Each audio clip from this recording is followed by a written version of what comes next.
নমস্কার বন্ধুরা, আশা করি সবাই ভালো আছেন। বন্ধুরা, আমার এক সাবস্ক্রাইবার বন্ধু সূর্যাগ্নি চক্রবর্তী জানতে চেয়েছিলেন একটা মালগাড়ি একটা বা দুটো ইঞ্জিন নিয়ে কিভাবে এতগুলো ওয়াগান বা কন্টেনার বয়ে নিয়ে যায়।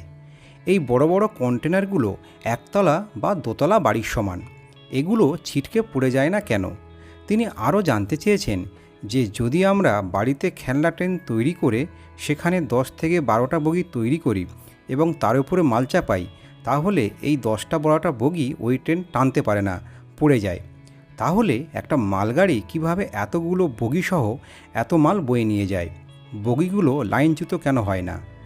বন্ধুরা, আজকের ভিডিও এই বিষয়ে।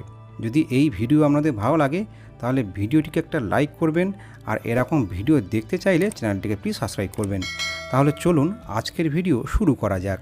বন্ধুরা, এই প্রশ্নের উত্তর আমি খুব সহজভাবে দেওয়ার চেষ্টা করব। আপনারা অনেকেই টিভিতে দেখেছেন যে একজন শক্তিশালী মানুষ একটা বড় ট্রাক একা টেনে নিয়ে যাচ্ছেন, অথবা একটা বড় ট্রেন টেনে নিয়ে যাচ্ছেন, যা আমরা ভাবতে পারি না যে একজন মানুষ কিভাবে এত ওজন টানছেন। এবার ওই একই ওজনসহ ট্র্যাকটিকে যদি একটু খাড়াই রাস্তায় টানতে বলা হয়, তাহলে দেখবেন ওই শক্তিশালী মানুষটিও ওই একই লোড হয়তো টানতে পারছেন না, অথবা খুব কষ্ট করে টানছে।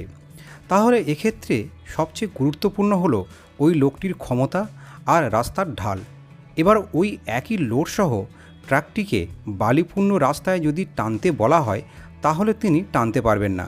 এবার ওই ব্যক্তিকে যদি আগের লোডের থেকে আরও বেশি লোড চাপিয়ে রেল ট্র্যাকে টানতে বলা হয়, তাহলে তিনি সেই বেশি লোডও টেনে নিয়ে যেতে পারবেন।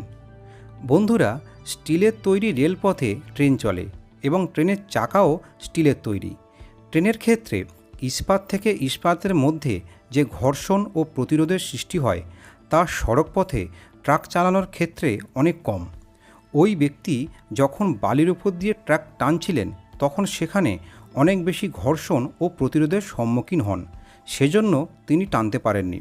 ওই ব্যক্তি যখন অপেক্ষাকৃত আগের থেকে বেশি লোড নিয়ে রেল ট্র্যাকের ট্রেন টানছিলেন, তিনি ট্রেনটি টানতে সমর্থ হয়েছিলেন, কারণ এখানে ঘর্ষণ এবং প্রতিরোধ অনেক কম। এছাড়া বন্ধুরা, মালবাহী লোকোমোটিভগুলো, সেটা ডিজেল হোক কিংবা ইলেকট্রিক, খুবই শক্তিশালী হয়, যেগুলো খুবই উচ্চ হর্স পাওয়ার যুক্ত, যার ফলে তারা অতি ভারী লোডও টানতে পারে। বর্তমানে ভারতের সবচেয়ে শক্তিশালী মালবাহী লোকোমোটিভ হল WAG-12B, যার হর্স পাওয়ার 12,000। এই ইঞ্জিন 6,000 টন লোড নিয়ে ঘন্টায় 100 থেকে 120 কিলোমিটার গতিবেগে ছুটতে পারে। আবার WAG-9-এর ইঞ্জিনের হর্স পাওয়ার 6,000, যা 4,500 টন লোড টানতে পারে। তবে এই লোড টানার ক্ষেত্রে গ্রেডিয়েন্টের উপর নির্ভরশীল। যদি গ্রেডিয়েন্ট হাই হয়, তাহলে এই লোড তারা টানতে পারবে না। আবার প্যাসেঞ্জার ট্রেনের ক্ষেত্রে WAP-7 শক্তিশালী ইঞ্জিন আছে, যার হর্স পাওয়ার 6,000। এই ইঞ্জিনটি 140 কিলোমিটার প্রতি ঘন্টায় 24 থেকে 26টি কোচ টানতে পারে। এছাড়া বন্ধুরা, মালবাহী লোকোমোটিভে আধুনিক ট্রান্সমিশন সিস্টেম থাকে, যা পাওয়ারকে চাকায় সঠিকভাবে স্থানান্তর করে, যার ফলে তারা লম্বা ট্রেন টানতে পারে। এছাড়া মালবাহী ট্রেনগুলোতে প্রায় একাধিক ইঞ্জিন যুক্ত করা হয়, যার ফলে সামগ্রিক পাওয়ার ও ট্র্যাকশন বৃদ্ধি পায়, যার ফলে তারা দীর্ঘতর ট্রেন টানতে পারে।